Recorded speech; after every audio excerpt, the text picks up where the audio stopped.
Hello friends, तो आज यहाँ पर हम लेसन नंबर 4 भगवान के डाकिए की एक्सरसाइजेज और सारे जो भी क्वेश्चन आंसर है उनको सॉल्व करेंगे वर्कशीट में। तो आइए चलिए करते हैं।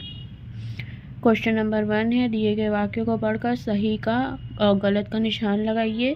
पहला है, पक्षी और बादल मनुष्य के डाकिए हैं, गलत। दूसरा, पेड़ और पौधे चिट्ठियों को बाँचते हैं, सही। गा, सामान्य जन डाकियों की चिट्ठियों को समझ नहीं पाते, सही। घा, एक देश की धरती दूसरे देश की धरती को सुगंध भेजती है, सही। अंगा, एक देश की भाप दूसरे देश तक भाप के रूप में जाती है, गलत। इसके बाद कम से कम शब्दों में उत्तर देना है। क्वेश्चन नंबर 1, भगवान के डाकिए किन्हें कहा गया है? पक्षी और बादल को भगवान के डाकिए कहा गया है। ख, ये डाकिए कहाँ से कहाँ तक जाते हैं? एक महादेश से दूसरे महादेश तक जाते हैं। ग, भगवान के डाकिए द्वारा लाई चिट्ठियों को कौन पढ़ता है? तो पेड़ पौधे, पानी और पहाड़ पढ़ते हैं। घ, भगवान के डाकिए कविता के कवि का नाम रामधारी सिंह दिनकर है। अंगा, सौरभ कहाँ कहाँ जाती है? सौरभ हवा में तैरते हुए पक्षियों की पंखों पर जाते हैं। च, पक्षी का पर्यायवाची लिखना है, पक्षी और खग। उसके बाद निम्नलिखित पंक्तियों का भाव स्पष्ट करना है, जो कि है, पक्षी और बादल के द्वारा भगवान की लाई हुई चिट्ठियों को हम तो नहीं समझ पाते हैं, लेकिन पेड़ पौधे, पानी और पहाड़ उनकी लाई चिट्ठियाँ बांटते हैं। आकाश में उड़ते पक्षी और बादल भगवान का संदेश लेकर आए हुए डाकिए हैं, जो एक दूसरे से दूसरे देश को जा रहे हैं। खा वाले का पंक्ति को स्पष्ट करना है, तो वो है, हम तो केवल यह आंकते हैं कि एक देश की धरती दूसरे देश को सुगंध भेजती है और वह सुगंध हवा के माध्यम सिर्फ एक देश से दूसरे देश को भेजती है। ये सुगंध पक्षियों के पंखों पर बैठकर यहाँ वहाँ फैलती है और एक देश की भाप को दूसरे देश में पानी बनकर बरस जाती है। फिर मल्टीपल चॉइस क्वेश्चन आ गया। क्वेश्चन नंबर 4, डाकियों की चिट्ठियों को कौन नहीं समझ पाते हैं? तो मनुष्य।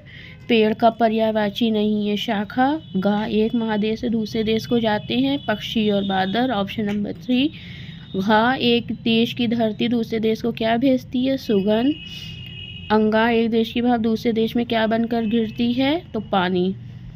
इसके बाद लॉन्ग क्वेश्चन है, कविता में प्रकृति के विभिन्न रूपों को क्या क्या मानव क्रियाएं करते हुए दर्शाया गया है, या उनकी विभिन्न रूपों की निम्नलिखित क्रियाएं लिखिए। तो इस क्वेश्चन का आंसर होगा, कविता में प्रकृति के विभिन्न रूपों को मानवीय क्रियाएं करते हुए दर्शाया गया है, जैसे पक्षी और बादल को भगवान की चिट्ठियां लाते हैं, पेड़ पौधे, पानी और पहाड़ द्वारा लाई हुई चिट्ठियों को पढ़ते हुए और धरती को एक देश की सुगंध को दूसरे देश तक पहुंचाते हुए दिखाया गया है। यहाँ पर ये आपका हो गया। इसके बाद नेक्स्ट क्वेश्चन, पक्षी, बादल और अन्य डाकियों से किस प्रकार भिन्न है? पाठ के आधार पर स्पष्ट करिए। पक्षी और बादल अनपढ़ प्रकृति के डाकिए हैं, जबकि परंपरागत पढ़े लिखे मनुष्य हैं। भगवान के डाकिए की व्यक्ति विशेष के लिए संदेश नहीं लाते। पक्षी और बादल की लाई हुई चिट्ठियों को प्रकृति पढ़ती, जबकि मनुष्य उन्हें पढ़ नहीं पाते। क्वेश्चन नंबर गा, भगवान के डाकिए कविता से हमें क्या संदेश मिलता है? इस कविता से हमें यह संदेश मिलता है कि हमें अपने स्वार्थ, अपने पराये की भावना छोड़कर सबके साथ समानता तथा प्रेम का व्यवहार करना चाहिए, जिससे हमारे कार्यों की महक चारों ओर फैल जाए। क्वेश्चन घ, भगवान के डाकिए का प्रतिपाद्य अपने शब्दों में लिखना है। भगवान के डाकिए का प्रतिपाद्य समानता, विश्व बंधुत्व, एकता और भाईचारा का संदेश देना है। उसके बाद लास्ट क्वेश्चन को स्किप करते हैं, देन आ जाते हैं पर्यायवाची पर। क्वेश्चन 6, पानी का तोय, पर्वत पहाड़, पक्षी खा, खुशबू सुगंध का खुशबू, धरती भूमि, बादल मेघ, हवा वायु, मनुष्य नर। उसके बाद है शब्द लगाकर 6 नए शब्द बनाना है, महामना, महात्मा, महाज्ञानी, महान, महापुरुष, महानुभव। उसके बाद है वाक्य प्रयोग, जो कि आप लोग खुद से करेंगे। इसके बाद है लेसन कंप्लीट होता है। मिलते हैं नेक्स्ट लेसन के साथ।